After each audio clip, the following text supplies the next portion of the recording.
English నేర్చుకోవడం అనర్గళంగా మాట్లాడడం మీ కల వెంటనే కాల్ చేసి క్లాసెస్కి రిజిస్టర్ అవ్వండి. అందమైన జీవితం కార్యక్రమానికి స్వాగతం. నమస్తే కళ్యాణ్ గారు. నమస్తే జగన్. నమస్తే. కళ్యాణ్ గారు, వాట్సాప్ మెసేజెస్ లో ఉన్నాం మనం ప్రెసెంట్.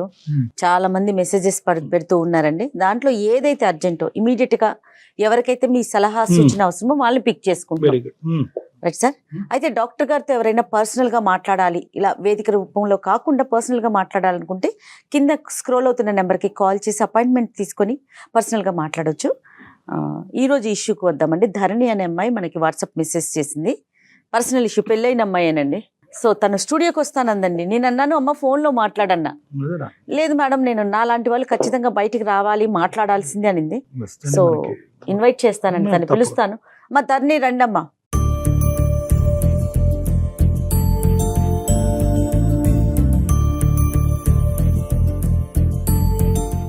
చెప్పమ్మా, ఎక్కడి నుంచి వచ్చారు, ఏంటి? నేను మంగళగిరి నుంచి వచ్చానండి. నా పేరు ధరణి. మా పెళ్లి జరిగి 10 సంవత్సరాలు అవుతుంది. అమ్మా, నాకు 2 బాబులు. ఒక బాబు 7 years, ఒక బాబు 6 years అండి. ఏం చదువుకున్నావు తల్లి నువ్వు? డిగ్రీ వరకు చదివాను మేడం. ఇంట్లో చూసిన సంబంధమేనా? అరేంజ్డ్ మ్యారేజే చేశారు మాకు. మా హస్బెండ్ గవర్నమెంట్ ఎంప్లాయ్ అండి. ఏం జరిగిందంటే, నేను పిల్లల్ని స్కూల్కి తీసుకెళ్తున్నప్పుడు ఆ స్కూల్ టీచర్తో ఒక పొరపాటు జరిగింది మేడం. ఆయనతో నా పరిచయాన్ని నేను ప్రేమ అనుకుని గుడ్డిగా నమ్మాను మేడం. ఎన్ని సంవత్సరాల పరిచయం అమ్మా? నాకు అతను 6 నెలలుగా పరిచయం మేడం. నా భర్తకు తెలియకుండా ఫోన్స్ చేయడము, వీడియో కాల్స్ చేయడము, మెసేజెస్ పెట్టడము, లంచ్ బ్రేక్లో అతన్ని భోజనం కూడా చేయనీయకుండా ఓవర్ టాకింగ్ చేసి అతన్ని నిద్రపోనీయకుండా అంతా మొత్తం నేనే చేస్తాను మేడం. తను కూడా అలాగే రియాక్ట్ అవ్వడం చూసి అదే ప్రేమ అని నేను నమ్మాను మేడం. నా భర్త ఏదీ లేదనకుండా అన్నీ సమకూర్చినా కూడా నా మనసు మాత్రం ఆయన్నే కోరుకునేది మేడం. ఆ మాస్టర్ గారిని చూడకుండా నేను ఉండలేని పరిస్థితిలో మా ఆయనకి ఏదో ఒక కారణం చెప్పి నా పిల్లల కోసం ఏదో ఒకటి తెమ్మని మా అమ్మ వాళ్ళ ఇంటికి పంపించాను మేడం. ఆ వంకతోటే మాస్టర్ గారిని ఇంటికి పిలిపించుకొని ఇద్దరం కలిసి తప్పు చేశాం మేడం.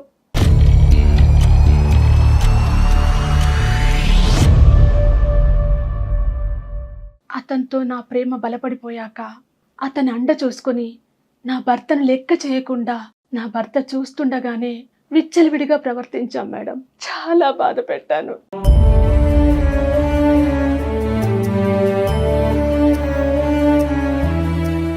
ఈ విషయం తెలిసి నా భర్త నిలదీసి నన్ను అడిగితే గొడవ పెట్టుకొని అర్ధాంతంగా మా పుట్టింటికి వెళ్ళిపోయాను మేడం.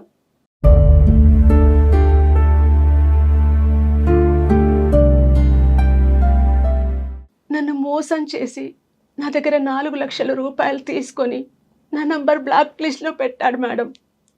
పైగా ఉద్యోగానికి ట్రాన్స్ఫర్ వేయించుకొని 100 కిలోమీటర్ల దూరంలోకి వెళ్ళిపోయాడు మేడం. ఫోన్ చేస్తే స్విచ్ ఆఫ్. మోసపోయాను మేడం.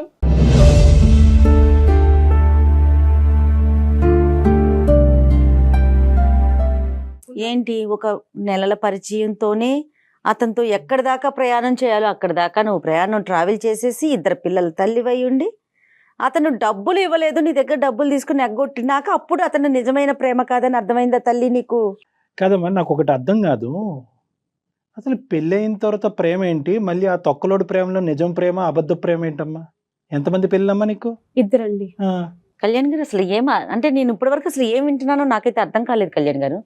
అంటే చేసేయన్నీ చేసేసి ఒకదాని తర్వాత ఒకటి సింపుల్ గా సారీ, నేను తప్పు చేశాను, నేను పశ్చాత్తాపడుతున్నాను అంటే అవతల వైపు నుంచి ఎంత మ్యాగ్నెటిక్ పవర్ ఉంటే కనుక నువ్వు ఇలా అట్రాక్ట్, ఎంత మ్యాగ్నెటిక్ పవర్ ఉన్నా కూడా అట్రాక్ట్ అవ్వకూడదు. 10 సంవత్సరాల పాటు జరిగినటువంటి ప్రయాణంలో 2 పిల్లల కన్నా తల్లి ఈ విధంగా స్కూల్ మాస్టర్ కి కనెక్ట్ అయిపోయింది అనేటటువంటి అంశం వెనకతల బ్యాక్గ్రౌండ్ ఏంటో కొద్దిగా వివరించు. నాకు తను చూపించే ప్రేమ అంత బాగుండేది సార్. నాకు చాలా బాగా ప్రేమ చూపించేది వాడు. మా భర్త దగ్గర అలాంటి ప్రేమ నేను ఎప్పుడు చూడలేదు. ఎప్పుడు నేను ఇంటిలో యజమానిని, నేను ఇంత సంపాదిస్తున్నాను, నేను ఒక గవర్నమెంట్ ఎంప్లాయీని, నేను నా హోదా ఉంది అని ఒక పంజరంలో చిలకని పెట్టేసి ఎట్లా చూసుకుంటారు అన్న ఇదిలో చూసుకునేవాడు. నాకు కావాల్సినన్ని తెచ్చేవాళ్ళు, సర్ప్రైజ్లు చేసేవాళ్ళు, బర్త్డే ఫంక్షన్స్ అప్పుడు మినిమం అన్నీ ఏదైనా సరే నాకు కావాల్సినన్ని నేను అడగకుండానే తెచ్చిచ్చేవాళ్ళు. కానీ అక్కడ లేని ప్రేమ నేను ఈ స్కూల్ సార్లో అనేది చూశాను. అతని ప్రేమకి నేను కనెక్ట్ అయిపోయి అలా ఎక్కువ ప్రేమ చూపించడం వల్ల అది బెస్ట్ ఏంటంటే మీలాంటి వాళ్ళు మీ మొగుళ్ళని VRSలు తీసుకోమని చెప్పాలన్నమాట. VRSలు తీసేసుకుని నా పక్కనే ఇలా అతుక్కున్నట్టు కూర్చోరా బాబు, నా చేయి పట్టుకునే ఉండు అని అది కోరుంటే కనుక చేసి ఉండేవాడేమో. ఈ సినిమా చూపెట్టడం కంటే, ఈ 70mm బాహుబలి సినిమా చూపెట్టే దానికంటే అలా చెప్పుంటే వాడు రిటైర్ అయ్యి నీ పక్కన కూర్చుని ఉండేవారు, ఇద్దరు ఇలా అతుక్కుని కూర్చుని ఉండేవారు రోజంతా. చెప్పటానికైనా సిగ్గుండాలమ్మా. ఏమన్నా అర్థం ప్రేమను ఉందా తల్లి? వర్ణించే విధానం అమ్మా ఎంత భారం ఉంటుందమ్మా. ఎంత టైం స్పెండ్ చేయగలడు ఫ్యామిలీ గురించి? నన్ను బాగా కేర్ గా చూసి మాట్లాడుతూ ఉండేవాళ్ళు సార్. డబ్బులు అనేది ఎందుకు ఇచ్చావు? తనకి లేదు శాలరీ పడలేదు అని చెప్పేసి అంటే ఎక్కడ కొంచెం ఇది? ఫైనాన్షియల్ గా నేను నువ్వు సపోర్ట్ పని చేశాను. నువ్వు పని చేస్తున్నావా? నా భర్త దగ్గరే నేను డబ్బులు తీసుకుని ఇచ్చాను. అతనికి టోపీ వేసావా మీ ఆయన దగ్గరికి? అతను అడగలేదా ఇంత డబ్బులు దేనికని? లేదండి, నేను ఆయన అడగంగానే నేను ఒక చూపు చూడంగానే ఆయన సర్లే ఎందుకులే అన్న ఇదిలో వెళ్ళిపోయేవాళ్ళు. దేనికి? బంగారం, బట్ట ఏం అడిగేవాళ్ళు కాదు. ఇచ్చాడా? నేను అంత మంచి హస్బెండ్ ని మోసం చేశానని ఈ రోజు పశ్చాత్తాపం పడుతున్నాను. వద్దమ్మ నీకు దండం. అది కాదు గాని ఎంత డబ్బు? 4 లక్షల వరకు. 4 లక్షలు ఈ దరిద్రుడికి? అవును సార్. మీ ఆయన కష్టం పడి చెమట వచ్చి ఏసీలు కొని పెడితే కనుక ఆ ఏసీ గదిలో వేరే వాడిని తీసుకొచ్చి పడుకో పెడతావా? ఇలా మాట్లాడటం తప్పు కాదు, తప్పుగా భావించద్దు. నేను చేసిన తప్పే సార్, అందుకే నా భర్తతో ఒక్కసారి మాట్లాడి నా కాపురం నిలబెట్టండి సార్. అమ్మా ఈరోజు నేను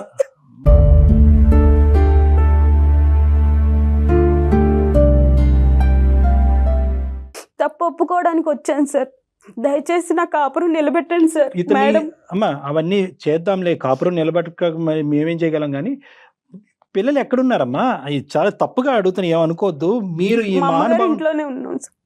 మా నాన్నగారిని పిలిపించి కూడా అతను మాట్లాడి మెసేజ్లు అవన్నీ కూడా కలెక్ట్ చేసుకుని పెట్టుకున్నారు మేడం. ఎవరు? మా హస్బెండ్. ఎవిడెన్సెస్ ఎవిడెన్స్లు ఉన్నాయి ఆయన దగ్గర. ఏమేమి ఉన్నాయమ్మా అతని దగ్గర? ఆధారాలు ఏమేమి ఉన్నాయి? ఎలా దొరికినాయి? కాల్ రికార్డ్స్ అవన్నీ ఉన్నాయి, మెసేజ్లు అన్ని స్క్రీన్ షాట్స్ ఉన్నాయి. తను మేము వీడియో కాల్ మాట్లాడుకుంది మాకు తెలియకుండానే ఆటోమేటిక్ రికార్డింగ్ అయిపోయింది. అవన్నీ ఆయన దగ్గర ఉంటే మా నాన్నగారిని పిలిచి మాట్లాడిపిచ్చి మరీ తీసుకుని వెళ్ళిపోమని చెప్పన్నారు. సరే నేను ఆ రోజు అతను ఉన్నాడు కదా అని ధైర్యంతో నేను తెగిచ్చేసి నేను అతనితోనే ఉంటాను అని చెప్పి నా పిల్లల్ని తీసుకుని పుట్టింటికి మీ వెళ్ళిపోయాను. భర్త మిమ్మల్ని అడిగారు? మీ ఆయన నిన్ను అడిగారు? అడిగారు. ఆహా. అడిగి మా నాన్నగారిని పిలిచి మాట్లాడి పంపించేశారు. ఆ తర్వాత నేను వెళ్ళిపోయాను. సరే ఎక్కడికి వెళ్ళావు? నేను నిజాన్ని ఒప్పుకున్నాను. అవును అతనికి నాకు రిలేషన్ ఉంది, నువ్వేం చేయలేవు, నువ్వు ప్రేమ చూపించలేదని నేను 4-5 ఎక్కువగా మాట్లాడేసి నా భర్త మనసును బాధ పెట్టి మరీ నేను పుట్టింటికి నా పిల్లల్ని తీసుకుని వెళ్ళిపోయాను. పుట్టింట్లో మీ అమ్మ వాళ్ళు ఏం అడగలేదా నువ్వు ఎందుకు వచ్చేసావు పిల్లల్ని ఇప్పుడు తీసుకుని? అడుగుతున్నారు. ప్రతి ఒక్క ఫంక్షన్స్ కి వెళ్ళినా ఎక్కడికి వెళ్ళినా అందరూ నన్ను చీప్ గా చూస్తున్నారు. అదండి నేను చేసిన తప్పు అని ఈ రోజు నేను తెలుసుకుని ఇక్కడికి రావడం జరిగింది. ఇప్పుడు ఆ అమ్మాయి వెళ్ళిపోయిన ఒక 6 నెలల్లో తను పడుతున్న ఇబ్బందుల వల్ల రియలైజ్ అవుతోందండి. ఏం తెలుసుకున్నాను, తప్పు నా తెలుసుకున్నాను. పిల్లలకి తండ్రి కావాలి. అమ్మ నీ పిల్లలకి తండ్రి కావాలి, నీకు భర్త కావాలి, నువ్వేమో వచ్చి వేరే వాళ్ళకి కావాలి. ఏందో మీ దరిద్రం. లేదండి, అది కాదు, తప్పు వినండి. తెలుసుకున్న అతను నన్ను వదిలేసి వెళ్ళిపోయాడు. అది ప్రేమ, తప్పు ఎప్పుడు నిజమైన తెలుసుకున్నావు ప్రేమ అన్నది point. కాదని నేను నో మేడం, తెలుసుకున్నాను. No madam, I think I have to correct you before I speak to your husband. చాలా ఇంపార్టెంట్. నిన్ను మార్చిన తర్వాత నీ భర్తతో మాట్లాడాలి. ఎంతవరకు తప్పు తెలుసుకున్నావు? ఈ రోజు ఆ మానవాడు ట్రాన్స్ఫర్ కాకుండా అక్కడే ఉండి ఇంకొక 6 లక్షలు మీ దగ్గర నుంచి పిండి ఉంటే కనుక అప్పుడు తెలుసుకుని ఉండేదానివా? 10 లక్షలు పిండి ఉంటే ఇప్పుడు ఆ మనిషి డబ్బులు తీసుకున్నాడు, శారీరకంగా నీ వల్ల సుఖపడ్డాడు, వాడు ఎక్కడున్నాడో తెలియదు, ఈ రోజు అక్కడి నుంచి తప్పించుకుని పారిపోయాడు. కాబట్టి ఇంటికెళ్ళి పుట్టింటికెళ్ళి పిల్లలతో పాటు ఉండటం అనేది ఇరుగు పొరుగు వాళ్ళు అవమానకరంగా అడుగుతున్నారు కాబట్టి ఈ రోజు ఇక్కడ కూర్చో. కరెక్ట్ కళ్యాణ్ గారు. See, the concept is very clear అమ్మ. ఇక్కడ తప్పు అవును సార్, నేను తప్పు చేసిన తెలియటం తప్పే. అమ్మ దయచేసి నా కాపురాన్ని నిలబెట్టండి సార్. అమ్మ నిలబెడతాం, అది కాదు. వినండి, ఒక 2 నిమిషాలు వింటే మీలో వచ్చే మార్పు బట్టి అతనికి ఇచ్చే సజెషన్. ఇప్పుడు కేవలం అయ్యా మీ ఆవిడ ఇక్కడికి వచ్చింది, ఇక్కడికి వచ్చి ఓ కన్నీరుగా ఏడుస్తుంది కాబట్టి మీరిద్దరు కలిసి ప్రయాణం చేసేసేయండి, గతం అని వదిలేసేయండి అని చెప్పేస్తాను అనుకున్నావు అందమైన జీవితంలో. అది కాదు కథ. ఇక్కడ నీ తప్పు ఎందుకు జరిగింది, ఎలా జరిగింది, నువ్వు ఎంతవరకు రియలైజ్ అయినా. రేపొద్దున మళ్ళీ వస్తాడు, ఇంకో స్కూల్లో వస్తాడు, ఈ స్కూల్లో రాడు. నీ ఫోన్ నెంబర్ ఉంది, నీ ఇంటి అడ్రస్ కూడా ఉంది అతని దగ్గర. అది దరిద్రం ఇక్కడ. ఇప్పుడు ఫోన్ నెంబర్ ఒకటే ఉంటే కనుక నెంబర్లు మార్చుకోవచ్చు. ఏం చెప్తావు ధరణి? ఏమని చెప్తావు? ఇప్పుడు ఏం చెప్పగలవు చూడు. నేను ఈ రోజు తప్పు చేసి ఇక్కడ కూర్చున్నానంటే నా భర్త తప్పు ఏమీ లేదంటున్నారు డాక్టర్ గారు. ఉందండి, ఆయన తప్పు కూడా ఉంది. ఆయన తప్పు చేయలేదా? బయట చేస్తారు ఖచ్చితంగా. ఆయన మనకు నగలు కొనిపించారు, 1,50,000 జీతం, గవర్నమెంట్ ఎంప్లాయ్ అనేది కాదు. ప్రేమ అనేది ఉండాలి కదండి. ఆ ప్రేమ లేదు, అతన్ని నన్ను సరిగ్గా పట్టించుకోకపోవడం. ఎన్నిసార్లు అడిగావమ్మా ధరణి, నాకు ప్రేమ లభించట్లేదు, నీ బంగారం వద్దు, నీ బట్టలు వద్దు, ఇవేమి వద్దు, నువ్వు పక్కన కూర్చొని నన్ను ప్రేమిస్తే చాలు అనేది ఎన్నిసార్లు నీ భర్తకి చెప్పావు నువ్వు? మాట్లాడాను సార్ ఒకసారి, నాతో ప్రేమగా ఉండండి, మాట్లాడండి అంటే, నేను నగలు కొనిపెట్టింది ప్రేమ కాదా? నేను చీరలు కొనిపెట్టింది ప్రేమ కాదా? ఓన్గా హౌస్ కొన్నాము, ఇంత పెద్ద ఫ్లాట్ ఉంది మనకి, పిల్లలు మంచి స్కూల్లో చదువుతారు, ఇలాంటివి మాట్లాడుతున్నారు తప్పితే, ఎంతసేపు జాబు ఇదే తప్పితే ఒక భార్య, ఒక పిల్లలు ఇలాంటిది అనేది లేదు సార్. అతని దగ్గర ప్రేమ అనేది లేకపోయింది. మేడం మీరు చెప్పవలసింది అంతా చెప్పండి ధరణి గారు, అన్నీ నేను చెప్తాను. అమ్మా, అందరి ఇళ్ళల్లో ఇదే జరుగుతుంది, నువ్వు అంటున్నావు మగవాళ్ళు అందరూ ఇంతే కదండి, బయట వేరే వ్యవహారాలు నడిపిస్తూ ఉంటారు, ఇంట్లో భార్యకి ఎటువంటి స్థానాన్ని ఇంపార్టెన్స్ ఇవ్వట్లేదంటే కనుక ఏమి మూకమ్మడిగా వెళ్ళి అందరు ఆడవాళ్ళు స్కూల్ మాస్టర్లతో లేచిపోతున్నారా? ఏం మాట్లాడుతున్నావు అమ్మా? ఇదేమి భర్త ఇవ్వనటువంటి సంతోషం ప్రేమ గురించి మీరు బయటకు వెళ్ళటం ఏం కాదు, ఇది ఎక్స్ట్రా అనమాట. ఎలాగైతే కనుక క్రికెట్ మ్యాచ్లో 11th ప్లేయర్ 12th ప్లేయర్ లాగా ఉంటారో అలాగే ఎక్స్ట్రా కావాలి మీకు, అంతే. లేదండి, నేను పెళ్లికి ముందు కూడా ఎవరిని ప్రేమించలేదు. ఇక నా తల్లిదండ్రులు చూసిన సంబంధాన్ని నేను చేసుకున్నాను. ఓ ప్రేమ అంటే ఇలా ఉంటదని ఆయన చూపించే ప్రేమలోనే నేను చూశానండి. నా భర్త ఏనాడు నన్ను అలా ప్రేమించలేదు. నువ్వు పెళ్లికి ముందు ప్రేమించి వేరే వాడిని పెళ్లి చేసుకుని ఉంటే కనుక మేము చాలా హ్యాపీ ఫీల్ అయ్యే ఉండవు. ఈ పెళ్లి తర్వాత ఈ ప్రేమాయణాలు, మంచి ప్రేమ, కొత్త ప్రేమ, పాత ప్రేమ, దొంగ ప్రేమ అని అంటున్నావు కదా ఇందాక, ఇలాంటివి ఉండవమ్మా. శుభ్రంగా మీరు ప్రేమించుకుని మీ తల్లిదండ్రులను ఎదిరించి, మొగుడంటే ఇలాగే ఉండాలి, నన్ను ఈ స్థాయిలో ప్రేమించిన వాడితోనే నేను కాపురం చేస్తాను, లేదంటే కాపురం చేయను, లేదంటే 5-10 సంవత్సరాల తర్వాత వేరే వాడితో లింక్ పెట్టుకుని దొబ్బేస్తానని అనుంటే అవే బెటర్, వీటికంటే అవే బెటర్. ప్రేమ అంటే కనుక సిన్సియారిటీ. నీ మొగుడు సిన్సియర్గా కష్టపడేటటువంటి ఒక వ్యక్తి. ఈ రోజు అతను ఎందుకు ఇన్ని ఎవిడెన్స్లు దాచిపెట్టిన తర్వాత ఈ రోజు గుట్టిప్పాడు అనేది నాకు అర్థం కావట్లేదు. కానీ అదొక అర్థం కాని దొరకపట్టిన మొదటిసారి ఒక వీడియో, ఒక మెసేజ్, ఒక క్లిప్పింగ్ దొరికినప్పుడే నిన్ను దొరకపట్టి నీకు ఒక బుద్ధి చెప్పేటటువంటి ప్రయత్నం, లేదంటే తండ్రిని పిలిచి ఒక పంచాయతీ పెట్టేటుంటే ఇక్కడ వరకు వచ్చుండేది కాదు. అతను ఎందుకు ఇవన్నీ దాచిపెట్టాడు నాకు అర్థం కావట్లేదు. ఎన్ని ఎవిడెన్స్లు ఉన్నాయా? 6 నెలలు మొత్తం కథ అంతా ఉంది అతని దగ్గర. ఉందండి.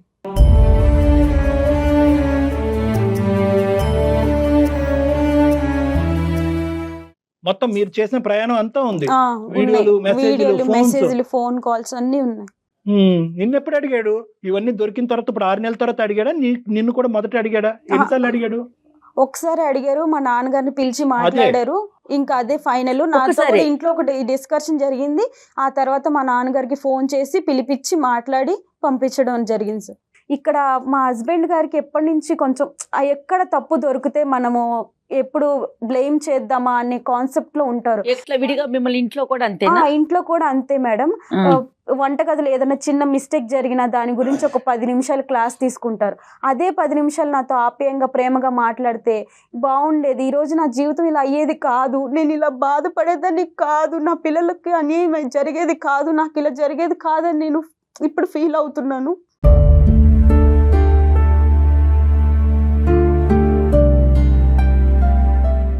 అక్కడ ఏంటంటే నాకన్నా మా ఆవిడ అందంగా ఉంటుంది, ఎక్కడైనా తప్పు చేయకపోదా అని ఇన్ని సంవత్సరాలు ఇన్నాళ్ళు ఎదురు చూసి ఇవన్నీ కలెక్ట్ చేసుకున్న ఫాదర్ని పిలిపించి మాట్లాడి ఇలా చేశారు.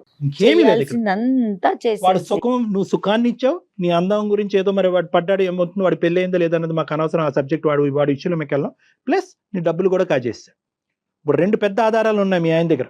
ఎస్, నా డబ్బులు పట్టుకెళ్ళిపోయింది, ఏం చేసినా డబ్బులు తిరిగి తీసుకొస్తుంది. నెంబర్ 1, 10 సంవత్సరాల ప్రేమ, నేను ప్రేమించినటువంటిది, నేను త్యాగం చేసినవన్నీ కూడా పనంగా పెట్టింది. దానికి ఏం చేస్తుంది? ఒక తల్లిగా ఇంత వికృతి చేష్టలు చేస్తుంటే కనుక ఎలా స్వీకరి? ఎన్ని ప్రశ్నలు అడుగుతాడు చూడు మీ ఆయన. కలుపుదాం ఫోన్. అవన్నింటికి ఈరోజు నువ్వు సమాధానం చెప్పలేవు, మేము చెప్పుకోవాలి సమాధానం. కాల్ చేయి మరి ఒకసారి చూద్దాం.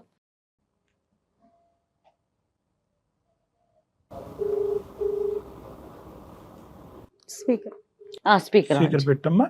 చెప్పమ్మా, నువ్వు ఇట్లా కొంచెం మాట్లాడి. హలో హలో హలో, నేను ధరణిని మాట్లాడుతున్నానండి. చెప్పే ఏంటో. ఒకసారి నేను ఇక్కడ అందమైన జీవితం ప్రోగ్రామ్కి వచ్చాను, సుమన్ టీవీ. నమస్తే అండి. ఫోన్ అక్కడ పెట్టమ్మా. నమస్తే అండి, నేను జయానండి, సుమన్ టీవీ అందమైన జీవితం ప్రోగ్రామ్ నుంచి. నాతో పాటు డాక్టర్ కళ్యాణ్ చక్రవర్తి గారు కూడా ఉన్నారు. నమస్కారం అండి. పేరేంటమ్మా? నమస్కారం సార్. నమస్కారం అండి. రవి గారు నమస్తే అండి. సారీ అండి, మీకు తెలియకుండా మీతో అంటే ఫోన్ లైన్లోకి తీసుకున్నాం మిమ్మల్ని. మీ భార్య మాకు వాట్సాప్ మెసేజ్ పెట్టారు, జరిగిన తప్పు గురించి. దాన్ని మళ్ళీ పదే మాట్లాడలేకపోతున్నా నేనైతే. దాని గురించి సార్ మీరు తప్పు అంటున్నారు, అది చేసింది మామూలు తప్పు కాదు మేడం. అవునండి, అవును, క్షమించడానికి తప్పండి. కరెక్టేనండి, కరెక్టే. మేడం గారు, నేను ఇన్నాళ్ళు పిల్లల ముఖం చూసేసి మారుతుందిలే అని చెప్పి చాలా ఓపిక పట్టానండి. కానీ అది మారడం పట్టుకుని పెట్టేసి వాడితో ఫోన్ లో మాట్లాడటము నాకు కళ్ళారు చూశానండి. సాక్ష్యాలు నా దగ్గర ఉన్నాయండి. రవి గారు నమస్తే. రవి గారు నమస్తే. సార్ నమస్కారం సార్. అసలు ఏమి అడగాలో కూడా నాకు అర్థం కావట్లేదు రవి గారు. ఎందుకంటే ఏమండి తప్పు అయిపోయిందండి అంటే మేమెవరో చెప్పడానికి, తప్పు అదే. ఒప్పు అయిందో ఒప్పు తప్పు అయిందో అని చెప్పడానికి మేమెవరు? అనుభవించేటటువంటి మీరు చెప్పాలి. ఆవిడని క్షమిస్తారా, మళ్ళీ ఆవిడ ఇంట్లో రాబట్టుకుంటారా, పిల్లలకు ఒక తండ్రిగా నిలబడతారా లేదా? So what ever is coming from our direction Ravi గారు ఈజ్ ఎ రిక్వెస్ట్. అంతే. సార్ నా జీతంలో సగం దానికి ఖర్చు పెట్టాను సార్. దానికి ఏం లోటు చేశాను సార్? నేను ఏం లోటు చేశాను సార్? నా అనుభవించి నా వస్తువులు, నా మెడలు, నా ఆఖరికి బంగారు నెక్లెస్ కావాలంటే అప్పు చేసి మరీ కొన్నాను సార్. నా అనుభవిస్తూ, నా వస్తువులు అనుభవిస్తూ, నా తినుకుంటూ ఎవరి పక్కలో పడుకుంటే ఏ వాగడ ఊరుకుంటారు సార్?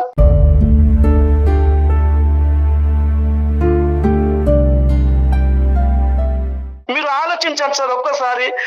సార్ నేను తట్టుకునే నా అంత శక్తి లేదు సార్. మీరు ఇప్పుడు కన్నీళ్ళతో కాలు కడుతున్నారు, బాగానే ఉంది. రేపు నా దగ్గర నేను తెచ్చుకున్న దాన్ని బాగా ఉంటుందని గ్యారెంటీ ఏమో సార్? మీరు గ్యారెంటీ ఇస్తారా చెప్పండి? ఎవరు ఇవ్వలేము నన్ను. అది మేము గ్యారంటీలు ఇచ్చే సంస్థ కాదు మాది, మేము గ్యారంటీలు ఇవ్వం. మరి ఎలా సార్? నేను ఆల్రెడీ సార్ చచ్చినాను సార్. మళ్ళీ నన్ను మొత్తం చంపేస్తారా? మా కుటుంబము, మా ఫ్యామిలీ, మా ఫ్రెండ్స్, మా చుట్టాలు, నాకు మంచి పేరు సార్ సొసైటీలో. మాట్లాడమ్మా, నువ్వు మాట్లాడాలి ఇప్పుడు. సార్ నన్ను మా వాళ్ళు. ఏమండి ప్లీజ్ అండి, మీ కాళ్ళు పట్టుకుంటానండి. మన పిల్లలకి మనకి మంచి జీవితం ఉందని నేను ఇప్పుడు అర్థం చేసుకున్నానండి. అందుకే నేను ఇక్కడ మాట్లాడడం జరుగుతుంది. ప్లీజ్ అండి క్షమించండి, ఒక్కసారికి నన్ను క్షమించండి. జీవితంలో మళ్ళీ తప్పు చేయను. ప్లీజ్ అండి, ఈ ఒక్కసారి. ఏమండి నేనంత పెద్ద మనిషి చేయలేనే, నాకంత మన ఓపిక పిల్లల లేదే. గురించి ఒక్కసారి ఆలోచించండి. నేను ఆలోచించక మీరు ఆలోచించక. ఏమండి ప్లీజ్ అండి. నువ్వు ఒకసారి వాడితో కులికే ముందు, వాడితో ఫోన్ లో మాట్లాడే ముందు, పిల్లలు ఉన్నారు, భర్త ఉన్నాడు, ఒక్కసారి నా గురించి, పిల్లల గురించి ఆలోచించావు ఒక్కసారి. నేను ఏ తప్పు చేయనండి, మీరు చెప్పినట్టు వింటాను, మీతోనే ఉంటాను. మన పిల్లలు మనం సంతోషంగా ఉందామండి. ప్లీజ్ అండి. నిన్ను చూసిన ప్రతి క్షణం వాడే గుర్తుకొస్తాడు. ఎలా ఉండాలి నేను? ప్లీజ్ అండి, ఎలా గతాన్ని ఉండాలి మర్చిపోయి నేను? మనం ముందుకెళ్దాం. ప్లీజ్ అండి, ఒక్కసారి ఆలోచించండి, నన్ను క్షమించండి, ఉండమ్మా. అవన్నీ తీసేయండి. నన్ను ఒక్క నిమిషం ధరణి చెప్పు రవి. సాక్ష్యాధారాలు ఎందుకు చూపెట్టారు, అప్పుడే ఎందుకు చూపెట్టారు, 6 నెలలు బట్టి ఎందుకు వెయిట్ చేశారు రవి మీరు? సార్ నేను ఎప్పుడు అడుగుదాం అనుకున్నాను సార్. ఓపిక పట్టాను సార్. మారిపోతుందిలే, ఈ రోజు కాకపోతే రేపు మారిపోతుందిలే, చెప్పుడు మాటలు విని ఇలా చెడిపోతుంది అని చెప్పి ఓపిక పట్టాను సార్. నేను నాకు ఒక ఆధారం చాలు కదా, 100 ఆధారాలు ఎందుకు దానికి? 6 నెలల దాకా వెయిట్ చేయాల్సిన అవసరం ఏముందండి? ఒక్క ఆధారం ఉంటే చాలు కదా నిలదీయటానికి. మీరు ఎందుకు ఈ ఎవిడెన్స్ కలెక్షన్ లో ఎందుకు బిజీ అయ్యారు మీరు? సార్ ఈ ఆడవాళ్ళ గురించి మీకు తెలియదు సార్. గతంలో మా అన్నయ్యకి ఇలాగే జరిగింది సార్. అందుకే ఈ సాక్ష్యాధారాలు అన్ని సేకరించి వాళ్ళ నాన్నకు చూపించాను. ఆ పెద్ద మనిషి ఏమంటున్నాడు, బాబు నీ ఇష్టం అని చెప్తున్నాడు సార్. ఇంకా నేను ఏం చేయాలి? నేను ఇప్పుడు నాకు ఒకటే మార్గం సార్, నాకు ఇంకో వేరే పెళ్లి మార్గం తప్ప ఇంకేది సార్. మీరు ఇప్పుడు మమ్మల్ని కలిసిపోమంటున్నారు. వాళ్ళని చూసిన ప్రతిసారి నాకు వాడే గుర్తుకొస్తారు సార్. ఎలా కాపురం చేయాలి సార్ నేను? ఆ పెళ్లి అనే ఆలోచన తీసేయండి. నేను మీతో మంచిగా ఉంటాను. ఇక మీదట మనం అందరం కలిసి ఉందాం. నన్ను ఒక్కసారి క్షమించండి, నా తప్పు అయిపోయింది. నేను తప్పు తెలుసుకున్నానండి. నేను కళ్ళు నెత్తికెక్కి మిమ్మల్ని వదిలేసి వెళ్ళానండి. నన్ను క్షమించండి.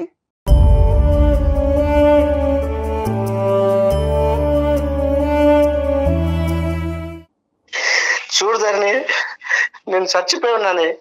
ఇప్పుడు నువ్వు నన్ను మళ్ళీ నా దగ్గరికి వస్తానంటున్నావు. నిన్ను ఏ ముఖం పెట్టుకొని నిన్ను చూసిన ప్రదేశం అదే గుర్తుకొస్తుంది. నన్ను ఎలా ఉండమంటావు? లేదండి, గతాన్నంతా మర్చిపోయి మనం మన పిల్లలతో కలిసి ఉందాం అని అంటున్నాను కదండి, అర్థం చేసుకోండి. ధరణి ఒక్క నిమిషం ఉండమ్మా. నువ్వు ఎంత మర్చిపోవాలో అతను చెప్పక్కర్లేదు ఇప్పుడు, ఎందుకంటే అతను ఎంత మర్చిపోతారు, అతనికి చూడకూడదంతా చూశాడు. రవి నేను ఒకే ఒక పాయింట్ చెప్తాను రవి. నేను ఇందాక చెప్పినట్టుగా మేము ఇక్కడ ఏ గ్యారంటీలు ఇవ్వలేం, ఓకే? కానీ ఒక వ్యక్తి ఇక్కడ వచ్చి కూర్చున్నప్పుడు, అంటే ఈ ఎరీనా వరకు వచ్చి ఈ ప్లాట్ఫామ్ మీద కూర్చుని తన తప్పులు ఒప్పుకుని తను చేసినటువంటి పాపం పని ఏంటి అనేది పూర్తి స్థాయిలో రియలైజ్ అయ్యి, నేను ఒక 2 పిల్లలకి తల్లిని అనేటటువంటి అంశాన్ని కూడా మర్చిపోయి అమ్మాయి ఇంతకుముందు విచ్చలవిడిగా ప్రవర్తించింది, అదంతా రియలైజ్ అయ్యి ఇక్కడ కూర్చుంది. ఆవిడకి తగలవలసినటువంటి పనిష్మెంటు, తగలవలసినటువంటి దెబ్బ 2 దిక్కుల నుంచి తగ్గింది. సమాజం నుంచి, పిల్లల నుంచి, భర్త నుంచి వాడు ఎవడైతే ఉన్నాడో ఇలా ఉంటారు మగాళ్ళు అనేటటువంటిది చూపెట్టేటటువంటి దాని దగ్గర నుంచి మొత్తం అన్ని దిక్కుల నుంచి ఆ అమ్మాయికి ఈరోజు పనిష్మెంట్ రావటం వల్ల ఈరోజు రియలైజ్ అయ్యింది అనేటటువంటి నమ్మకం యాజ్ ఏ సైకియాట్రిస్ట్, ఒక 25 years ఎక్స్పీరియన్స్ ఉన్న ఒక మానసిక వైద్య నిపుణుడిగా నాకు ఒక అర్థం అవుతుంది ఆ అమ్మాయిని ఇక్కడ కూర్చున్న తర్వాత. సో నిన్నేంటంటే నేను బ్లైండ్గా నమ్మేసి ముందుకు వచ్చేసి అని నేను చెప్పను.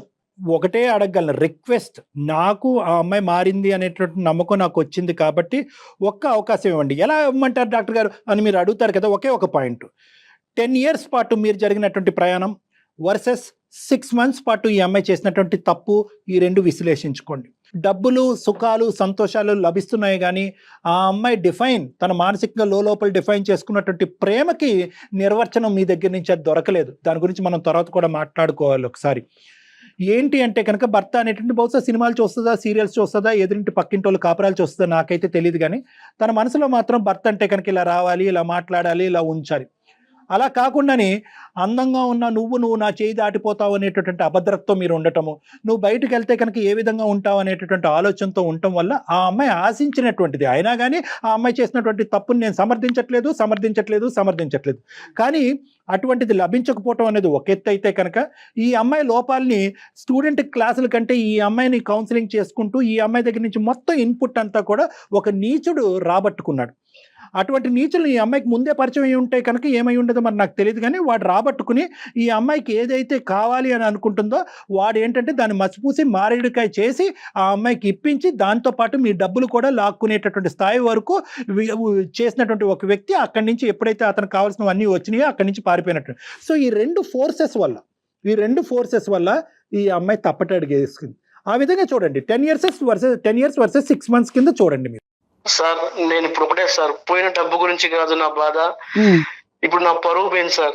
ఇక్కడ పరుగు పోయింది, ఇప్పుడు మళ్ళీ ఆ అమ్మాయి వస్తా అంటుంది, మరి ఎలా సార్? ఇప్పుడు నన్ను ఏం చేయమంటారు సార్? మీరు చెప్పండి సార్, మీరే. ఒకే ఒక అంశం, ఆ అమ్మాయి రియలైజ్ అయ్యింది, నిక్కచ్చగా ఈరోజు ఇక్కడ ముందు కూర్చుని తలదించుకుని బాధపడుతూ ఏడుస్తూ ఒక పబ్లిక్ ప్లాట్ఫామ్ మీద తన బాధను తీర్చుకునేటటువంటి ప్రయత్నం చేస్తుంది ఈరోజు.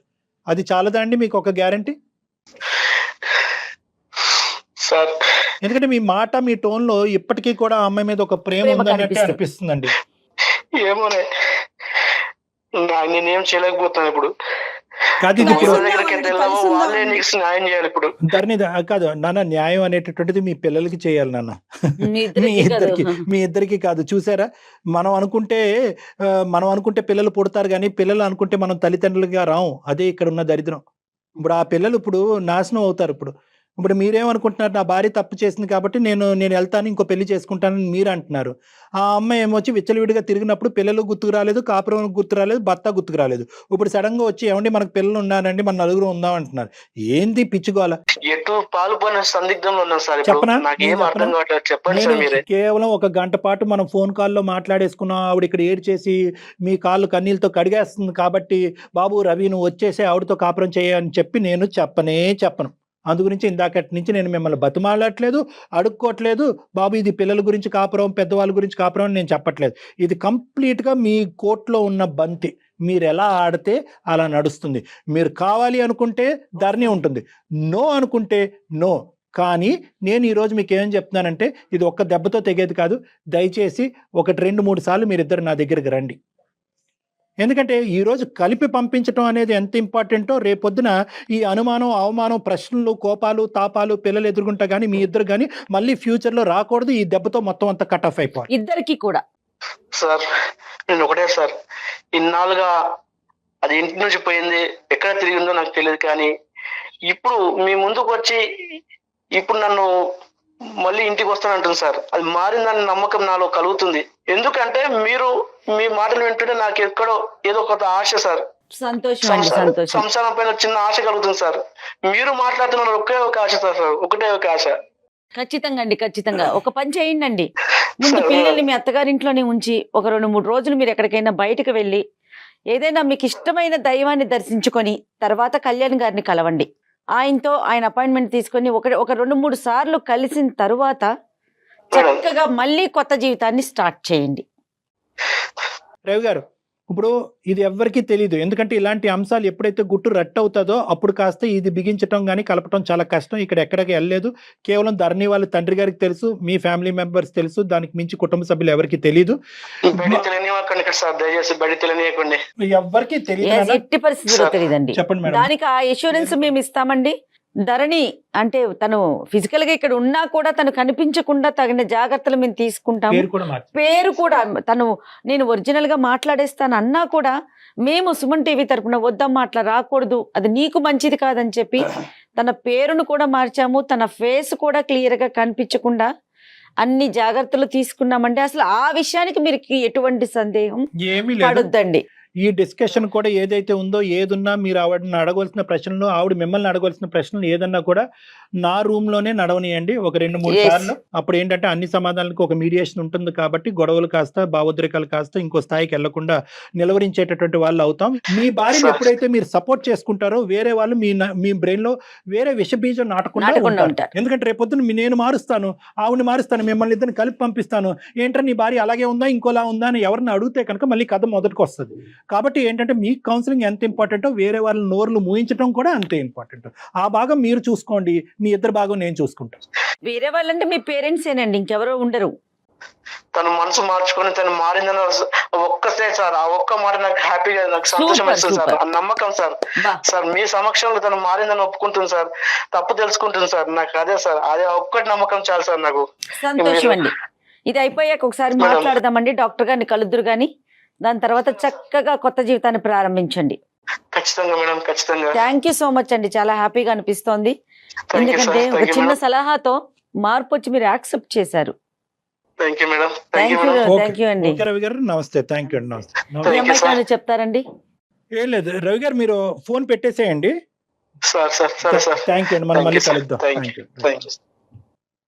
నేను ఫోన్ పెట్టేమని ఎందుకన్నా తెలుసా ధరణి, మిమ్మల్ని కలిపినంత మాత్రాన నీ తప్పుని నేను క్షమిస్తున్నట్టు కాదు. ఎందుకంటే క్షమిస్తే కనుక ఇదే పరిపాటి అయిపోతుంది, సమాజంలో ఇదే అలవాటు అయిపోతుంది. అందుగురించి అతను ఫోన్ కట్ చేయమని చెప్పి నేను నీతో మాట్లాడుతున్నాను. ఏమనుకుంటారు, ఆ తప్పు చేస్తాం కదా, సారీ అయిపోయి. చెప్పేసాం కదా, లేదంటే అందమైన జీవితంకి వచ్చి జయ గారిని డాక్టర్ కళ్యాణ్ చక్రవర్తి దగ్గర చెప్పేసాం కదా, మళ్ళీ కుటుంబాలను కలిపేస్తారు. నో అమ్మా, తప్పు జరగకూడదు. ఏ కారణం జరగకుండా చూసుకుంటాను సార్ అది నేను. తప్పు జరగకూడదు. నీకే కాదు, జరగనివ్వండి నీ సార్, ద్వారా ఇంకెప్పుడు ఏంటంటే అలాంటి పొరపాటు నీ ద్వారా లక్షల మంది ప్రేక్షకులకు మనం చెప్పేటటువంటిది ఏంటంటే కనుక, తప్పు అయిపోయిన తర్వాత కాళ్ళు పట్టుకుంటాను, అపాలజీలు చెప్పుకుంటాను, పిల్లలు నాశనం అయిపోతారు అనేటటువంటిది. మనం తప్పు చేస్తున్నప్పుడే ఈ వేరే వాళ్ళు కాళ్ళు పట్టుకునేటటువంటి అవసరం ఉండకూడదు. పిల్లల భవిష్యత్తు గురించి ఉండేటటువంటి ఆలోచన ఆ సమయంలో ఉంటే కనుక తప్పులు జరగవు. కాబట్టి అందరికీ నేను చెప్పేది ఏంటంటే పరిణామాలు ఆలోచిస్తూ ముందుకెళ్ళండి, సమస్యలు రావు. థ్యాంక్ యూ కళ్యాణ్ గారు, థ్యాంక్ యూ అండి.